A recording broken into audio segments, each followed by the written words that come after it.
This is the New York City FC Pregame Live. Tonight, New York City look to get back in the win column as they head to Philadelphia to take on the Union. And now, here are your hosts, Glenn Crooks and Matty Lawrence.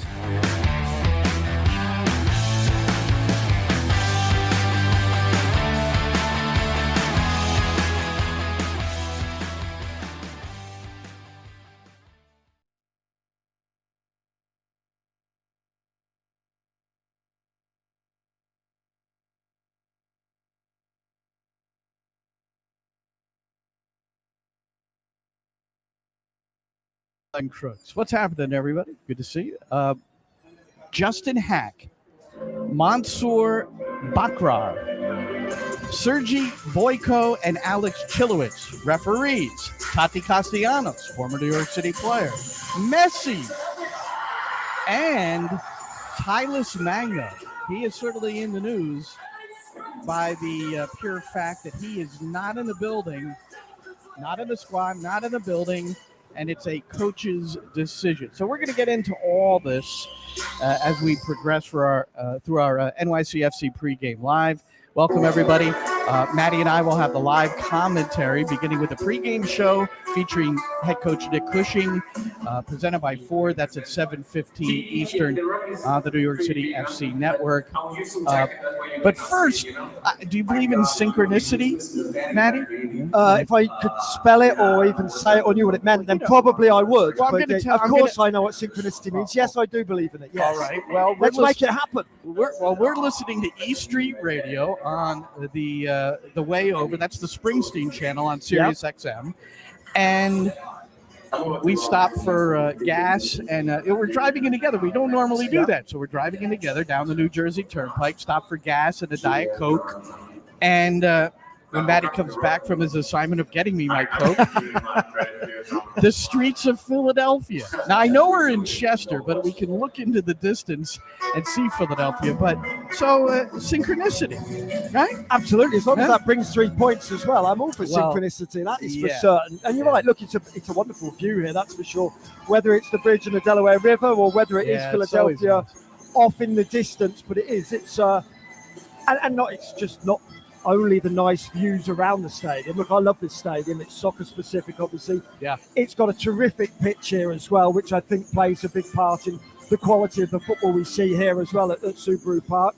And normally there's a great fan base here too. It's a good atmosphere here. It's somewhere I enjoy working, that's for certain. Not that I don't enjoy working everywhere, but this does have a special atmosphere, I feel. We can see Philadelphia in the distance only because the camera view, I thought it was more important to see the calm Barry Bridge, but off to the left in the distance about 20 miles to the north is it's to the north, right? Yes, Philadelphia. It is to the north. Yep. It is to the north. All right, let's see what New York City's up to. They're unbeaten in 8. 7 of those, however, draws, including the 1-1 tie at Columbus, a game that New York City really had a lot of the play.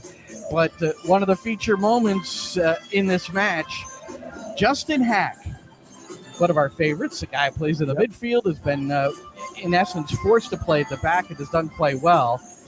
So he scores the goal, and it's the first goal in his career, and it's the first goal for a New York City homegrown player. And here's how you heard it. Gray will launch one cross field from left to right, hit it poorly, but Amundsen, in his effort to defend, it lands to Hack, who finishes from Rodriguez, and there's Justin Hack, his first career goal.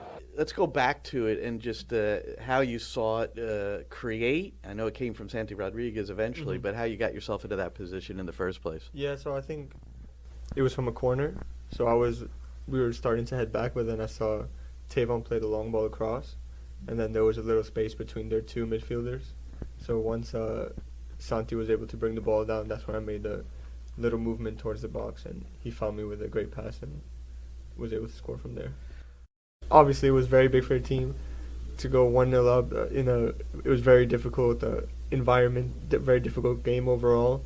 But I don't know, it happened quite quick, but just like celebrating with everybody was really an amazing feeling. And when I watch the videos back, I see like how happy everyone was for me. So that was really something special. Well, it's a nice moment for Justin Hack. And the thing he really felt great about was how his teammates felt for him. And that's always nice, right?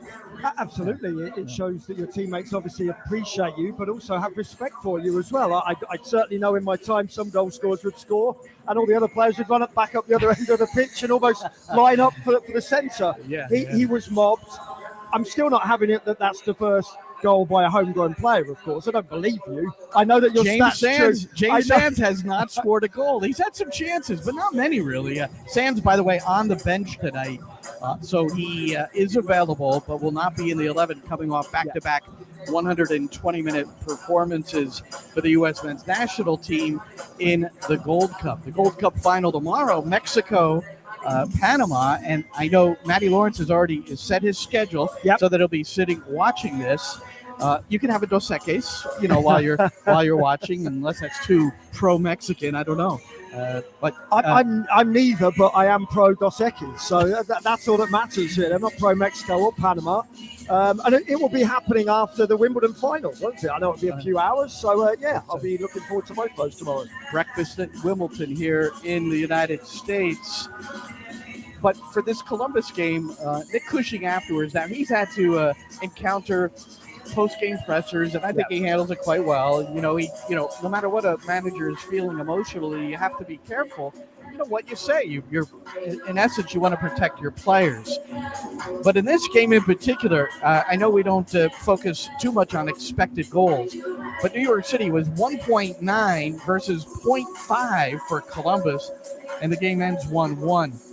New York City had a bunch of chances, and Nick Cushing lamented that after the game. That we create really, really clear goal chances. 1v1s, we went through with the goalkeeper 1v1 4-5 times, and we have to score, This is the reason why we defend the game so well, because if we give Christian Ramirez or Cucho Hernandez those one-on-ones, they punish us. We have to get to a point where we take our chances, because this is difficult. This is one of the difficult places to come in the league. The atmosphere is incredible. Their offensive line is really, really good. So you have to make sure that you put the game away. And, we get the goal. I think we should play a little bit more when we get the goal. We come under, we haven't won a game. We haven't won so many games, so the confidence is a little bit there. But we get the second, third goal. The game is, I think this game should be 3-0 before the board goes up.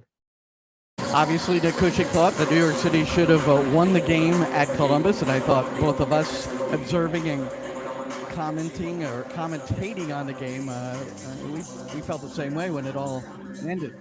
Yeah, certainly when you're playing against 10 men. The vital time in the game, the last 15 minutes, Hack scores in the 75th, and then, of course, you've got 15 minutes plus the additional time to defend that lead. And you're playing against 10 men. As Nick said, it's about being brave, it's about keeping the ball, and if those chances arise to get a second or third, you try and take them. But his points before, exactly spot on. It should have been 2-3, possibly 4-0. There were too many good opportunities, and not just good, probably very good opportunities, but also he hit on the point of the players lacking in confidence, not only the team as a whole, but individuals in front of goal. And I think it was highly apparent, whether it's Tyler Magno, Santi Rodriguez, Richie Ledesma. At no point when those guys are going through one-on-one, Glenn, did I think, wow, the back of the net's going to be hit here. Whereas if it is a Julian Carranza, I know suspended today for Philly Union, or a Gazdag, who will be playing, I would imagine, today, I am thinking the back of the net is going to be rippled. Or the goalkeeper's got to pull off a magnificent save. I assume the goalkeeper will be Barraza today. That didn't happen for Columbus. Well, we do have a lineup, so I should throw it up there. The starting lineup is available for New York City, and and we're going to get to it in a moment, but you'll see the starting 11, and then you see the subs, and you do not see the name Tyler Magno. But I want to get to one more thing, and that is a new striker that was signed, Matty. His name is Mansour Bakrar. He's an Algerian. I see. I think you might put the wrong team up there. Yeah, I may have. Let me see. I see Magno is in the substitute, so I'm going to take this off because I'm not sure where that came from. Regardless, Mansour Bakrar is an Algerian. He's 22 years old. He's coming from the Croatian Premier League, where he, you wouldn't say he was prolific, but was a fairly consistent goal scorer, 9 goals in 38 matches there. So obviously getting together with the head coach, Nick Cushing, let's hear his thoughts about his latest acquisition. He talked about him having a different dimension, so I asked Nick to really define that. When you've got a guy that has, real speed and has a real desire to finish off chances, it allows our players to be the players to build the play and to create assists. And I think we've got a lot of players that want the ball and want to play together, and I think we're missing that piece of just a guy that wants to stay between the posts and finish off the chances. And we really believe, we've got that in Gabe Siegel, but it's a process for him. He's a rookie. He's going through the process of development. Monsef is a little bit more developed, played more games, a little bit older, and somebody that we feel can add goals immediately to our team. And do you see him? We can all go on YouTube and watch the clips, but is he pacey? Is he the kind of guy that could stretch a defense? Yeah, I think I'm not so sure it's raw pace like Thiago Andrade had, but I mean he's got that real dynamic movement, that short, sharp movements where he can run in behind defenses, and he anticipates balls come in. And we know we've got quality with the likes of Santi Rodriguez, Richie Ledesma, those real the offensive players that have the vision to see passes, and we feel Monsef is the guy that will anticipate these balls coming, see the spaces, see the runs, and make movements to get on the end of it. I was really pleased when I watched him, and it was a guy I had a real desire to bring in. So they brought in this guy who Nick basically gave you as good a scouting report as we could get. I was really interested in the pace part, because when Thiago Andrade left, it seemed like there was no one left on the roster that could really stretch a defense. And the way he described it, it's not the blazing speed of Andrade, but it's more the soccer pace, which can work as well. Well, it's the soccer brain as well, isn't it? Yeah. It's the timing of the runs, and it's the ability to play in between defenders and on that last shoulder of the last defender. Of course, raw pace is brilliant, but you still need to be able to use it in the right manner. And Thiago Andrade, let's be honest, we didn't see that. The odd time or two, but we didn't. For me, I'd rather have a centre forward who has a soccer brain, good timing of runs. And I know those are only clips, and I hate looking at YouTube clips, but sometimes that's all you can do. I could have put up a 5-minute YouTube highlight reel of myself, making myself look like a prolific goal scorer, and only scored 6 goals in 600 games. So it's very, very hard to tell from that. But what you could see, I think, is that he had that ability to play in between defenders and on that last shoulder. And he wants to play in between the width of the penalty area, which is what Nick said, and which is what you want from your centre forward. You don't really want them running into channels. Bare minimum in between the width of the penalty area, if you can, in between the width of the goal almost. And that's what he looked like he had. But look, I'm not going to get too overconfident about the abilities he's going to bring until you see him in the flesh. And as we know, I don't think he's even in the country yet. So who knows quite when the visa issues and work permits, who knows when that happens. Unfortunately, there's no timetable for his arrival. That's as of Thursday after training. We're now Saturday. The only thing Nick Cushing said is that he hoped that he would be in by next week. And he has a very strong desire, and this makes total sense, to get him involved in the Leagues Cup. Yes. You've got a game on July the 23rd, 26th, and then the 26th. Both games, by the way, will be on the New York City FC network. So Apple TV's carrying it, which means you got the drop-down app. You can listen to the hometown commentary. Who would want to hear Matty Lawrence? Seriously, talk about the. Oh, and by the way, how about my Arturo's? Told you, You've been there, man. One of my favorite Italians, if not my favorite Italian restaurants in the city. Yeah, I will recommend it on West Houston Street. I'm getting nothing for it. I will not get a free glass of wine, but it's always a piano. Maybe sometimes someone's singing. Good jazz standards. The bath in the bathroom. The bathtub in the bathroom. It is quite a place. We're on NYCFC Pregame Live. I'm Glenn Crooks along with Matty Lawrence. We have the live commentary beginning at 7:15. One person who we will not describe tonight in terms of their performance and how they're doing is this guy. And it's Carlos Magno.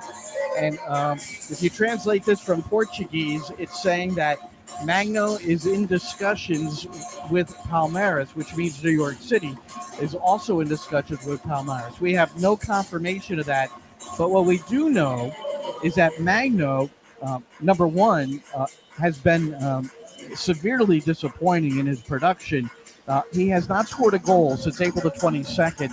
He hasn't been involved in a goal since May the 17th when he assisted Gabe Siegel on a big goal, the tying goal in Orlando, 1-1.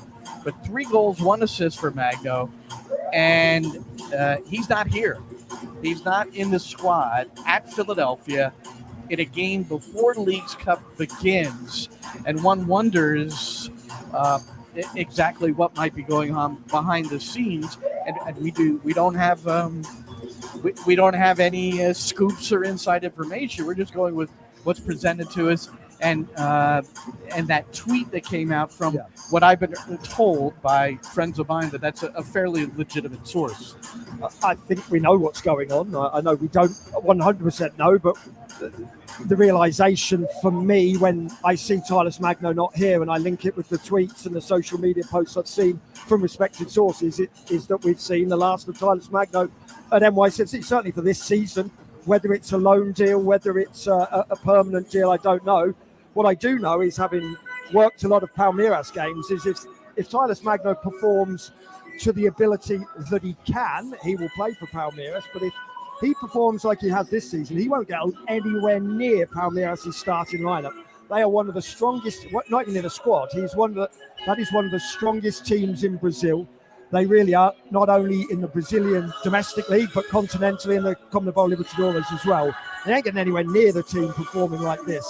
I hope that wherever he goes, or whether he stays here at NYCFC, of course, I hope he regains the form. I also hope he regains the love for the game, because right now it looks as though he is at odds with the game and at odds with the football as well. And that's the last thing you would ever associate with Tylus Magno when we first saw him. He's got a love for the ball. He wants it. He wants to finish. He wants to take players on. And we haven't seen that really this season. You mentioned earlier, and so this will be a discussion point probably into next week, and maybe we'll have more information as the days progress. A forward for Philadelphia, Julian Carranza, is not. He's probably in the house, but he will not be in the squad because he received a direct red card in the stoppage time. He got into a scuffle with Shaq Moore. And Jim Curtin also got booked, the Philadelphia Union coach. He was on with Jason Davis on United States of Soccer on Sirius XMFC. And I took a clip where he was describing the difficulties of a referee. And the referee in question, Sergei Boyko, is a Ukrainian refugee.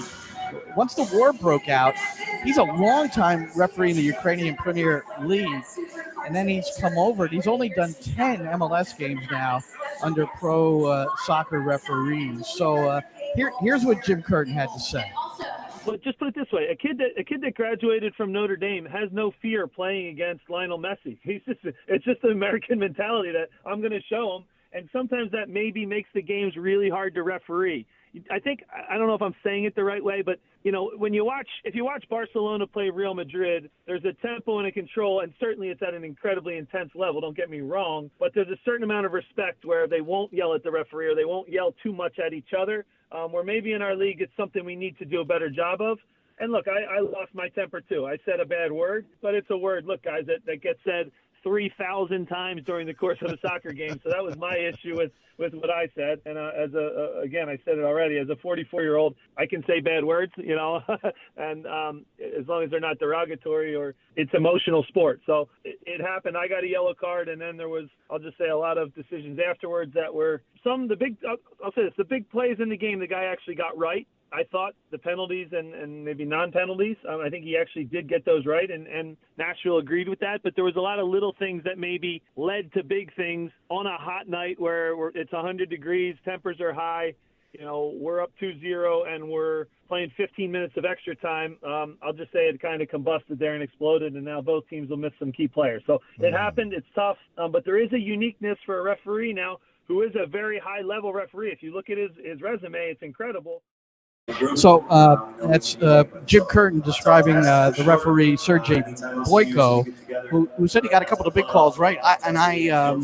I agree. I watched the game, but again, I think the key here, and we had that referee for New York City FC at Columbus. Wilfred Nancy got a straight red for going onto the field, kicking a ball in frustration. One of his assistants threw water on the fourth official. He got red carded. And then Cucho Hernandez got a second yellow along the way. He was red. That's 5 red cards in 2 matches from the referee. But the biggest thing is that I think Kurt said there is how it kind of built up. And the lack of communication, something Wilfred Nancy said. You imprint your style of play as a football team in the first 10 or 15 minutes, and you imprint your style of refereeing in the first 10 or 15 minutes, and how you handle not so much the big decisions, but just the general understanding of the laws of the game. And I think as well, conversing with the players, showing the players some respect, as long as they show you a little bit of respect as well. And if you lose that respect from the players, and if you lose that ability to control the game in the first 10 or 15 minutes, it's only going one way, and that's downhill. And I think we saw that in the Columbus game when he struggled, and we said, and certainly I won't attribute my words to you, Glenn. I said I didn't think he should be refereeing high-level games just yet until he's proven to me that what happened between Columbus and NYCFC doesn't happen again. I think we saw that it did happen the next game. 4 days later, and he's also on a game tonight. I forget which one, but he's on a game. Now, to counter that, about a year ago, I had Alex Chilowitz on my show, Sirius XMFC, the Coaching Academy. He's the referee tonight for New York City at Philadelphia. But I thought he had a really interesting take on his communication with players. I am very much about using names, first name basis, and it's come to such a degree that they're all calling me, but I'm Alex on the field to 80% of the players that we have, which I love actually. The first time it happened was in my second season, or early at the end of my first season full time, and I think it was Dax McCartney who called me, "Hey Alex," and I was like, and it was like, hey Dax, and it was a good feeling, and so it's something I try and foster, because saying 667 or number or McCartney or whatever to somebody when you can just use their first name and be more human with them. Yeah, I get more of a benefit out of trying to of relating to all these individuals on a human level. And honestly, I as much abuse as there is, just back to my Jersey roots days, I recognize it's in the spirit of competition for the overwhelming majority of them. And I love these guys. I mean, I love our players in MLS. I know it sounds weird to have a referee say that, but I mean, I see these guys on a weekly basis, whether they're mad at me or not. I mean, they do some incredible things. It's an honor to be on the field with these guys and to see them giving their all. And I'm giving my all to make sure that I get the calls right for them. And when we kind of see each other in that place, we have things go pretty well. But for the most part, there are always some hiccups. Trust me. Yeah, well, it's never perfect. Alex Chilowitz, who will be the referee tonight, that's from my show, The Coaching Academy on Sirius XMFC. We connect quite clearly because we've got the Jersey connection. Thank you very much, Matty Lawrence. But communication. I'm going to give you 30 seconds because I want to play some music that he's helped compose. Look, communication, and for me, it's more the humanity of it. You're dealing with human beings. If you treat them with respect, you get 95% of the time you get respect back. He said it as well. He understands that it's a game of passion. He knows that sometimes they're going to use a different 4-letter word other than Alex to describe when they're talking to him. But if you can understand that and understand human emotion and treat people with respect, I'm guaranteeing he'll get it back. The best referees I ever had talked you through their decisions and would say, even if I've got that wrong, this is what I saw and this is what I'm giving. And you can accept that. Yeah. It seems like the right way to go. And the amazing thing I learned about Alex, he's a musician and a composer. And I want you to hear this. Let's play it here.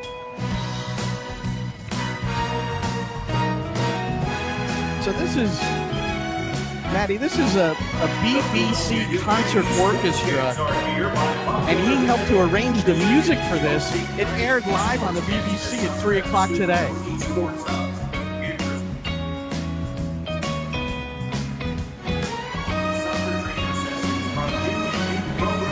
All right, so Alex, you get a little plug for your music too. Well, that's pretty cool. Absolutely. Look, we hope to be all-round people. I mean, it's not just soccer that we're interested in. We're interested in other things. Right. We work in other areas again. It's the humanity of it.